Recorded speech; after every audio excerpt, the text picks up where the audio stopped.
Well, howdy folks. This here is your friend Hillbilly Scribbs with you for another one of these here episodes of the Hillbilly Holler. Well, not exactly. See folks, we're going to be doing something a little bit different today. Instead of doing a normal episode of the Hillbilly Holler, we're going to be giving this whole podcasting thing a try and see how it goes. So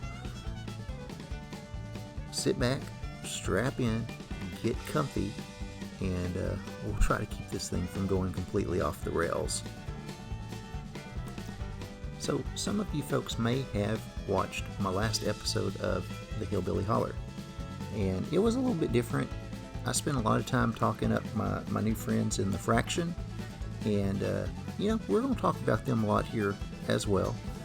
They're a good bunch, and I am just tickled to have them all in my corner now. Well, one of the things that I did bring up during that last episode of the Holler was maybe having people submit some questions for the Hillbilly. Maybe do sort of like a Hillbilly hotline type of episode. And I'll be honest with you, I ain't really gotten many questions back for that response. So, for half a second, the Hillbilly thought, well, maybe I'll just make some stuff up and we'll go with that. But that just don't feel right. The Hillbilly wasn't raised that way. Hillbilly was raised to tell the truth, and that's what you're going to always get from the Hillbilly. I ain't going to lie, I'm always going to shoot straight with you folks. Now, I'm always going to tell you the truth on the Holler, or at least the version of the truth that I believe to be the truth at the time of the recording. I hope I said that right. So it may change from time to time, but we'll cross them bridges when we got to.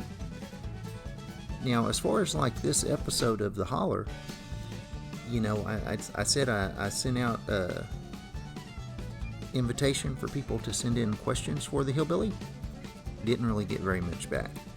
But what I did get back was some responses from some of my nearest and dearest, oldest friends. So I thought I might talk about them a little bit today. And in the process, maybe tell you folks about some of the Hillbillies' backstory. I know I've talked before about how I came to be in the movie trivia face-off, and I've talked a little bit about my upbringing, but there's still a lot of the Hillbilly that ain't been revealed yet. And I ain't talking about, my birthday suit. What I am talking about is how I became who I am today. And a lot of that has to do with the folks that were part of my upbringing. Y'all all know that I grew up with Pap and Granny May and a whole bunch of my cousins up there in the mountains, back in the woods. We had the farm. We raised some livestock and some vegetables. We also, on account of Granny May making some super sweet moonshine, we all did a bunch of moonshining too. I've talked about that before. I've also mentioned before that I have a little bit more than a healthy obsession with them there cryptids, especially those woolly boogers and wood boogers and yahoos and Bigfoots. None of that's a secret. You all know this to be true. Now, what I'm going to do is I'm going to tell y'all a little tale about this one time I went out searching for that elusive, hairy North American ape. And, it didn't exactly turn out the way I intended, but it did help to make me into the person I am today.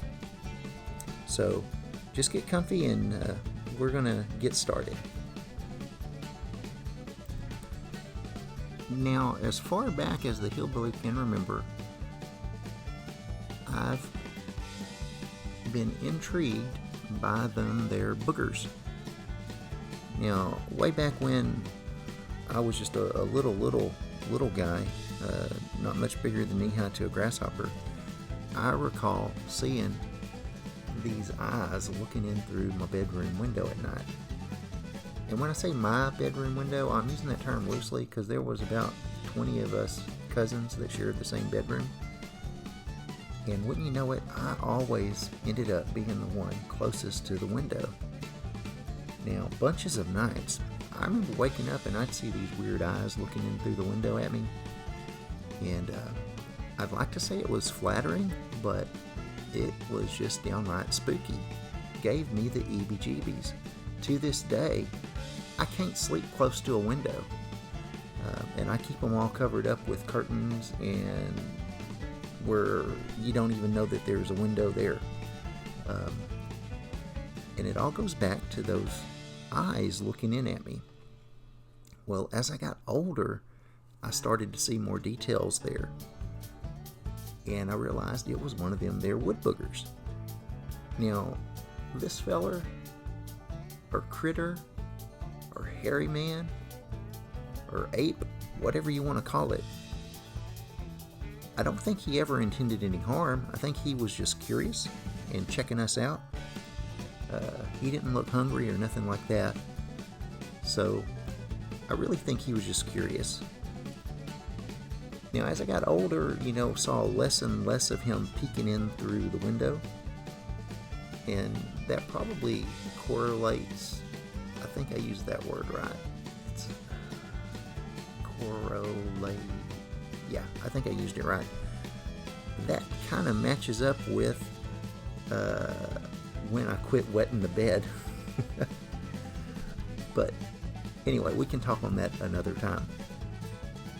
But as I got older, seeing this booger looking in the window less and less.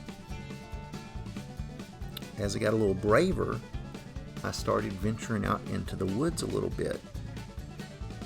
And like I said earlier, I kind of had an obsession with these critters. So I started eventually venturing out into the woods, trying to see if I could find them. Now, this was before I had a camera or anything like that. I just wanted to see them. Kind of prove that this is what was peeking in through the bedroom window all those years. Well, I did find some footprints, and they looked a lot bigger than any people's footprints I ever seen. And I seen a lot of people's footprints out where we grew up on account of ain't none of us really ever worn no shoes, and ain't none of us had foots big enough to make these kinds of footprints. So I started tracking them. Probably tracked them a little bit further and deeper into the woods than I should have. Long story short, I got lost out there, folks. I was kind of lost and stumbling around for about a week, which ain't no big deal. The hillbilly's resourceful, and I know how to live off the land and all that stuff, so I wasn't starving or nothing. But I did get a little worried that I wasn't going to make it back home. I ain't got no idea how far I ended up going. But after about a week, I came to a clearing. And you will never believe what I seen in this clearing. I seen a bunch of them teepees. Now, I ain't sure what the right word is to use here. Growing up, I always called them folks that lived in the teepees Indians. But I know these days we're supposed to call them the Natural Americans. No, that ain't right. The Native Americans. And I'm going to try to do that, even though the term Indian might come out just because that's what I've always used. But I got a friend in the fraction named Ishan, and he's a real Indian, like from India. So I'm going to try to use the right term and be as politically correct as the hillbilly can. So anyway, these Native Americans were living in these teepees in this clearing. And I'm sure that I looked like one of them there woolly boogers myself when I come stumbling out of the woods, on account of I was a little unkempt and feral by that point. But you know, this tribe of Native Americans took the hillbilly in, and actually I stayed with them for quite some time, and I'm still in touch with many of them today. Now, this was sort of a lost tribe of them there Mohicans, kind of like in that story, The Last of the Mohicans. Well, these were the lost of the Mohicans, I guess. But they took me in, and I became really good friends with a bunch of them. I even got one of them their one of them their Native American names given to me by one of these fellers' mama.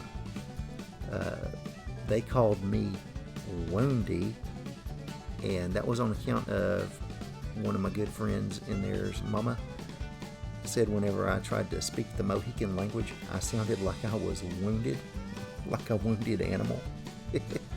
So anyway, to this day, these folks call me Woundy, and that's all right. So growing up with these guys for a little bit, I came to know a bunch of them, and I thought I might talk about a couple of them here today. And we may revisit these fellers later on down the road, because they're all pretty wacky, like the hillbilly, and there's a bunch of stories we could tell about each and every one of them.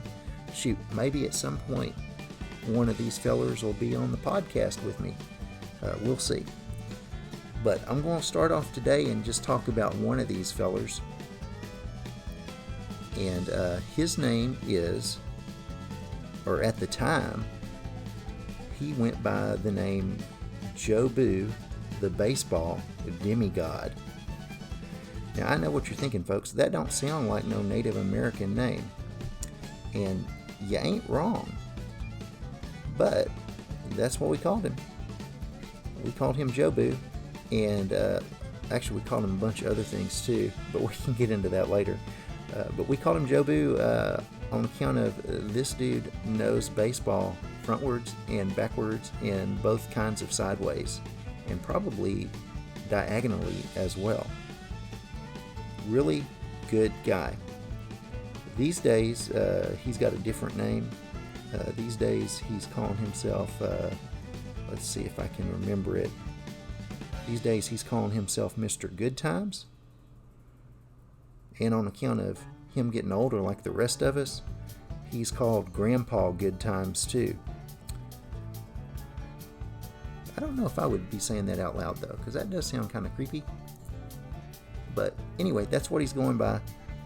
And he's a really, really good guy.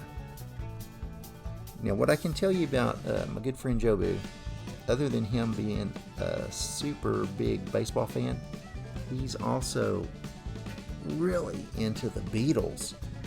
Now, I ain't knowing how a bunch of Native Americans back in the woods up on the mountains got Beatles music, but this dude had it, and he listened to that stuff like it was, well, from the first day I met him out there. And he could play a guitar too, and again, I don't know how they got a hold of a guitar.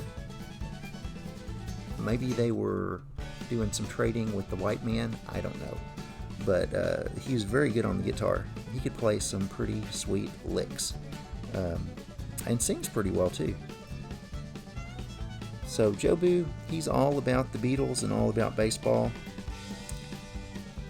and all about having a good time. Now, I will tell a little more of this story in future episodes. I just kind of wanted to get in there and give a little tease of what might be coming down the road. One thing, in future episodes, things might get a little more, how should we say, growed up. This episode right here, I'm going to have it on the Movie Trivia Face Off YouTube channel also, so I definitely wanted to keep it family friendly. But what I can tell you is this: going forward on these episodes of what we're going to call the Hoot-N-Hollar, the Hillbilly is probably going to get a little naughty, a little mischievous, a little real. So you guys be sure to keep tuning in. Again, this episode is going to be a little different than what future episodes will be like. But I hope you enjoyed my little bit of a story today, and I will pick it up next time and tell you more about these fellers. It's just kind of hard to get into a bunch of those stories and keep it all family friendly. So I figured since Jobu was the most family friendly of all of us, I would mention him first. But there is more to come, so keep tuning in. Well, I appreciate all you fine folks listening to the episode today and spending a little time with me as I stroll down memory lane. These episodes will be coming out fairly regularly, just whenever, the Hillbilly has time to sit down with a microphone and record something. You can find me across most social medias. All you gotta do is look up Jeff Saunders 74 or Hillbilly Scribbs. I ain't hiding, and I ain't that hard to find.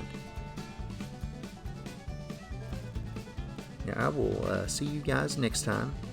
Till then, y'all watch out for them there black helicopters. Those things are no joke. And don't be afraid to be a little feral from time to time. And as always, have a glorious week.